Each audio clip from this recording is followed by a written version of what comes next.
Most people feel lost after failure. They think it's over. The road ahead seems too long, the burden too heavy. But here's the truth. Failure isn't the end. It's the foundation for your greatest comeback. Marcus Aurelius once wrote, "What stands in the way becomes the way." Your setbacks? They're not obstacles. They're opportunities to become stronger, wiser, and more unstoppable. You have two choices when life knocks you down. You can let the failure define you, or you can rise and define yourself. Section 1. Why we fear comebacks. Let's begin by understanding why comebacks are difficult. It's not just the failure itself, it's the fear of failing again. We're afraid of being judged, afraid of disappointment, afraid of the climb. Seneca reminds us, we suffer more often in imagination than in reality. We create monsters in our minds. What will people think? What if I fall again? What if I'm not good enough? But here's the irony. The more we dwell on these fears, the more power they have over us. So, let's ask the question, what's the alternative? Giving up? Staying stuck? Watching life pass you by while others move forward? The comeback is hard, but the regret of doing nothing is far worse.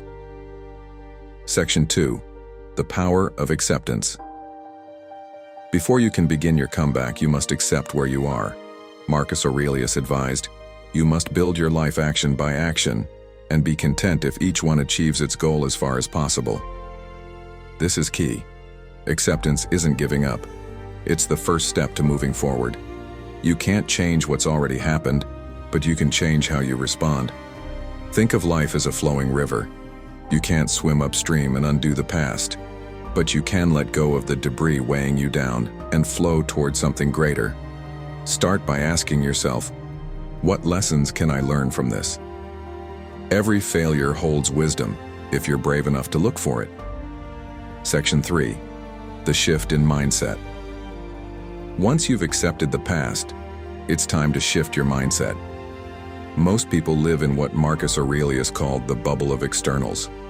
They focus on what they can't control, the opinions of others, the unpredictability of life, the size of the mountain ahead. But as Aurelius also said, you have power over your mind, not outside events. Realize this, and you will find strength. Your mindset is your most powerful tool for a comeback. The world doesn't owe you understanding, but you owe yourself effort. 1.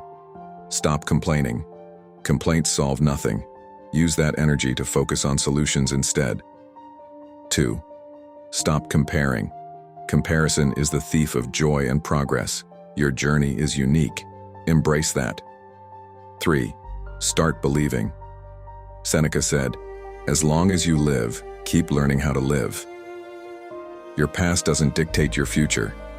Your actions do. Section 4. The comeback blueprint. Let's talk about how to structure your comeback. 1. Set a vision. Ask yourself, where do I want to be a year from now? Don't just think about material goals like money or status. Think about who you want to become. Do you want to be stronger, more disciplined, more fulfilled? Define it. Write it down. Marcus Aurelius reminds us, waste no more time arguing about what a good man should be. Be one. 2.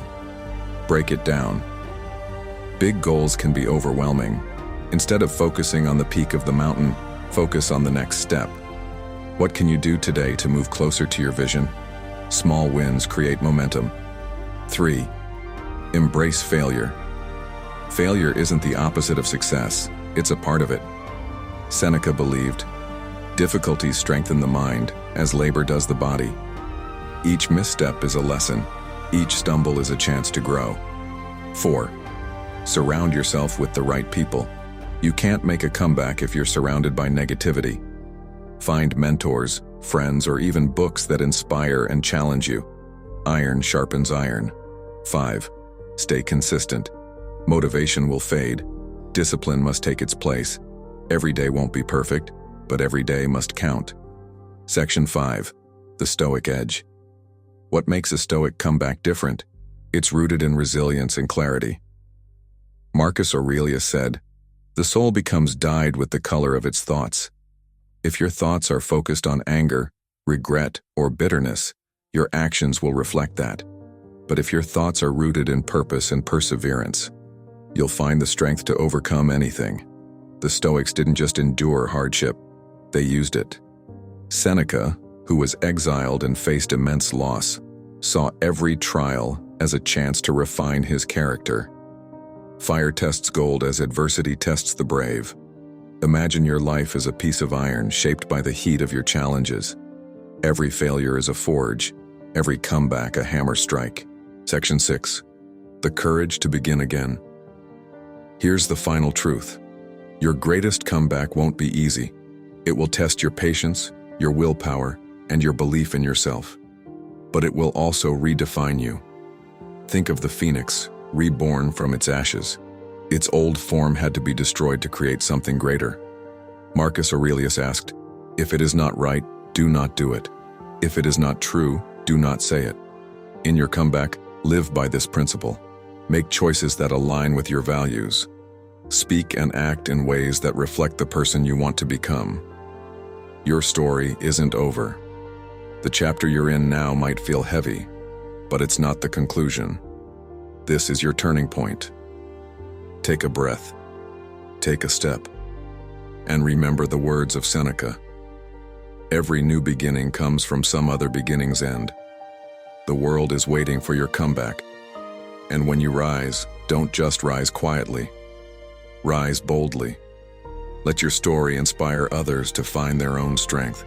Your greatest comeback starts now.